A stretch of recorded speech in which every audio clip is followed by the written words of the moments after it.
Hallelujah. सबको JMC की यीशु TV records channel पर आप सबका स्वागत है। क्या स्वर्गदूत होते हैं? बाइबल स्वर्गदूतों के बारे में क्या कहती है? हम स्वर्गदूतों को कैसे देख सकते हैं? किताबों में, कहानियों में बताया जाता है कि स्वर्गदूत छोटे छोटे बच्चों की तरह होते हैं। ऐसा बिल्कुल नहीं होता। बाइबल के अकॉर्डिंग स्वर्गदूत बड़े बड़े योद्धा होते हैं जिनकी हजूरी अच्छे अच्छों को डरा देती है। स्वर्गदूत होते हैं, यह कोई कल्पना नहीं है। अगर आप विश्वासी हैं तो वह आपकी जिंदगी का एक महत्वपूर्ण हिस्सा है। जब परमेश्वर धरती पर कुछ करता है तो वह अपने स्वर्गदूतों को भेजकर करता है। हमारी प्रार्थनाओं का उत्तर, चंगियाई सब स्वर्गदूतों के द्वारा होता है। परमेश्वर अपने स्वर्गदूतों को आज्ञा देता है और वह परमेश्वर के वचन को इस धरती पर पूरा करते हैं। हम पढ़ेंगे यूहन्ना 5 अध्याय उसकी 2 से लेकर 3 आयत। यरूशलेम में भेड़ फाटक के पास एक कुंड है जो इब्रानी भाषा में बैत हसदा कहलाता है। उसके 5 ओसारे हैं।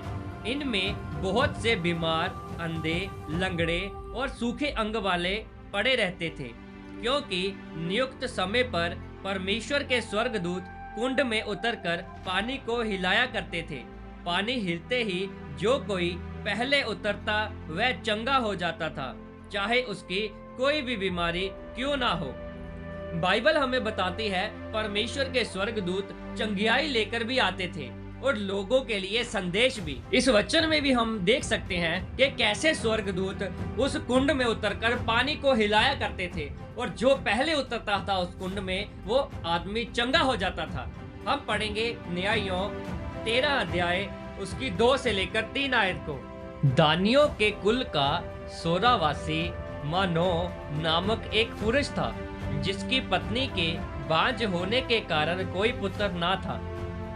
इस स्त्री को यहोवा के दूत ने दर्शन देकर कहा, सुन, बांझ होने के कारण तेरे बच्चा नहीं, परंतु अब तू गर्भवती होगी और तेरे बेटा होगा। इसलिए अब सावधान रह कि ना तो तू दाख मधु या और किसी भांति की मदिरा पिए और ना कोई अशुद्ध वस्तु खाए, क्योंकि तू गर्भवती होगी और तेरे एक बेटा उत्पन्न होगा और उसके सिर पर छुरा ना फिरे, क्योंकि वह जन्म ही से परमेश्वर का नाज़ीर होगा और इजराइलियों को फिलिस्तियों के हाथ से छुड़ाने में वही हाथ लगाएगा। जहां पर स्वर्गदूत उस बेटे की बात कर रहा है जिस बेटे का नाम शिमशोन रखा गया था। इसी तरह मरियम के पास भी स्वर्गदूत संदेश लेकर आया था कि वह पवित्र आत्मा से गर्भवती होगी और एक पुत्र को जन्म देगी। हम पढ़ेंगे लूका 1 अध्याय उसकी 26 आयत को।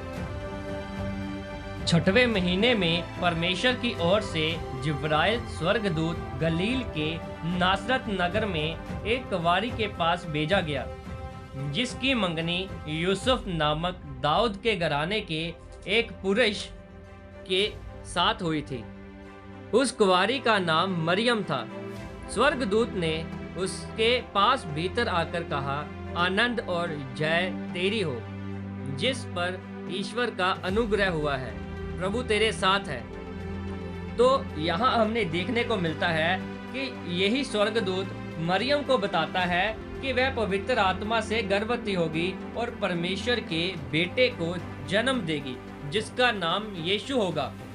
बाइबल ऐसी घटनाओं से भरी पड़ी है जब स्वर्गदूत लोगों को नजर आए, लोगों से बातें की, लोगों को आशीषित किया, लोगों को सजा दी। स्वर्गदूतों ने धर्मी लोगों की रक्षा की और दुष्ट लोगों को सजा दी। क्या स्वर्गदूत आज भी लोगों की जिंदगी में काम करते हैं? जी हाँ, आज भी वह लोगों की जिंदगी में काम करते हैं। इब्रानियों 1 अध्याय उसकी 14वीं आयत में लिखा है, क्या वे सब सेवा टहल करने वाली आत्माएं नहीं जो उद्धार पाने वालों के लिए सेवा करने को भेजी जाती हैं? परमेश्वर अपने स्वर्गदूतों के द्वारा आपकी रक्षा और आपका छुटकारा करता है। स्वर्गदूत आपकी सेवा टहल में लगे रहते हैं। बाइबल बताती है कि परमेश्वर के स्वर्गदूत लाखों की तादाद में होते हैं। अगर स्वर्गदूत आज भी धरती पर परमेश्वर के काम करते हैं तो वह लोगों को नजर क्यों नहीं आते? अगर आप परमेश्वर के स्वर्गदूतों को देखना चाहते हैं तो विश्वास करना शुरू करें कि परमेश्वर के स्वर्गदूत मेरे आसपास ही हैं और मेरी सुरक्षा के लिए मुझे घेरे हुए हैं। जब मैं अकेला रास्ते में जा रहा हूँ तो मैं अकेला नहीं हूँ, परमेश्वर के स्वर्गदूत मेरे साथ है। जैसा भजन संहिता 34 अध्याय उसकी 7 में लिखा है, यहोवा के डरवैयों के चारों ओर उसका दूत छावनी किए हुए उनको बचाता है।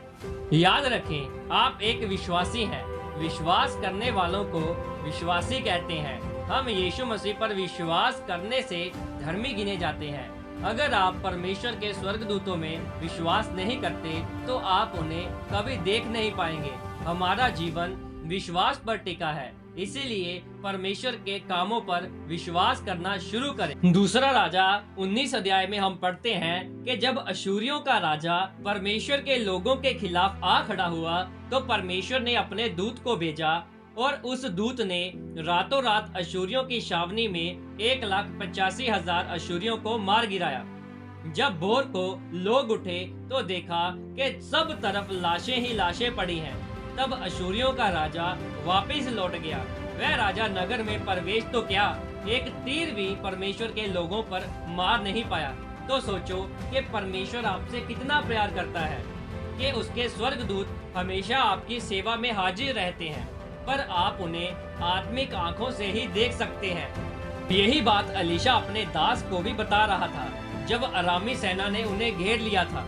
दूसरा राजा 6 अध्याय में हम पढ़ते हैं कि एक बार परमेश्वर के दास अलीशा को आराम के राजा की सेना ने रात को आकर घेर लिया था।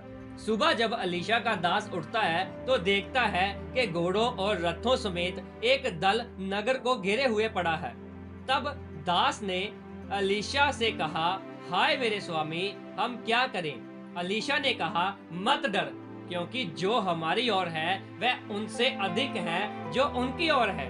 तब अलीशा ने यह प्रार्थना की कि हे यहोवा, इसकी आंखें खोल दे कि यह देख सके।